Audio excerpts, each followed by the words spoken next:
Here at Neyland Stadium, I'm Vince Ferrara along with Josh Ward after Tennessee's season opening 20-13 overtime win over Appalachian State. Josh, really stunning what we saw here tonight. Have you been able to digest exactly what we just witnessed? Well, there's a lot to look into, I think, with Tennessee and the win, because I thought that it would be a blowout win for Tennessee, and it was way off in that. But I think there were a number of reasons it went this way. I think it starts up front. Tennessee on the offensive line had issues. On the defensive line did as well. Now, I think that's more explainable because Appalachian State came in with at least a few offensive linemen that are considered high-level players.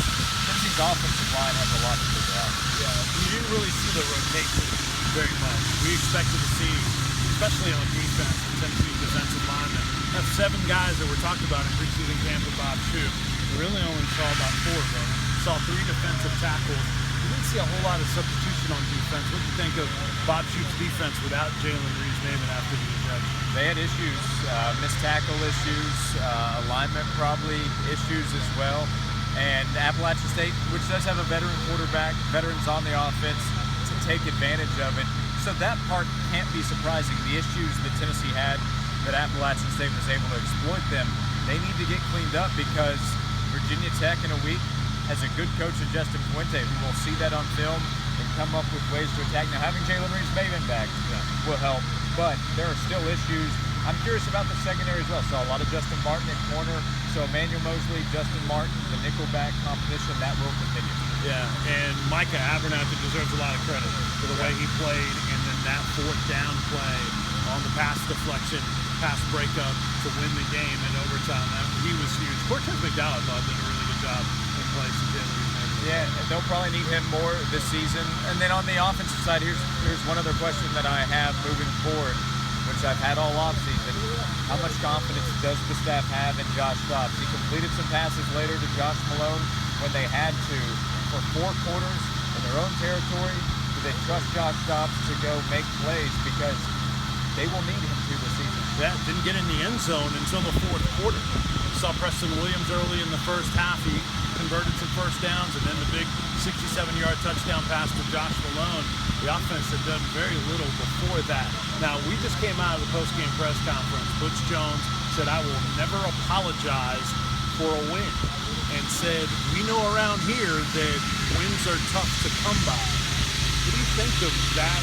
And not really sounding all that mad about what just transpired, like the fans have heard the XL.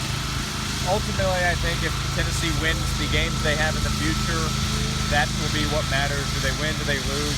But in the immediate future, I don't think fans will be happy about hearing about not wanting to apologize for when he shouldn't actually apologize for the win. Right. But I wouldn't say that either, and I wouldn't say to educate y'all on how Appalachian State has been. He referenced their wins over the last couple of years, and he's correct. It is a good program. A solid Sun Belt team that could win the conference championship. It's also a team that lost to Clemson by 31 points.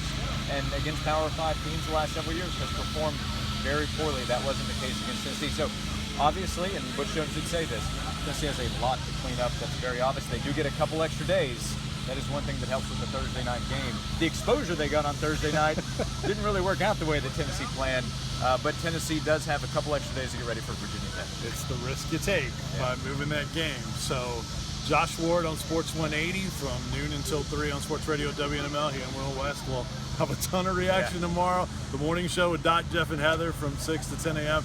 And then the News Sentinel sports page, Mike Strange and I will break it down. And, of course, John and Jimmy from 3 until 7. So lots of opportunities for you guys to sound off on our station, FM 99.1 and AM 990, sportsradiowwnml.com, and on the app as well. Tomorrow will be very interesting. Yes, it will. All right. Thanks so much for joining us. We're here at Neyland Stadium. Tennessee wins its season opener 20-13 over Appalachian State in overtime. For Josh Ward, I'm Vince Ferrara. Thanks to Blake Hatfield. Thank you for watching. Take care.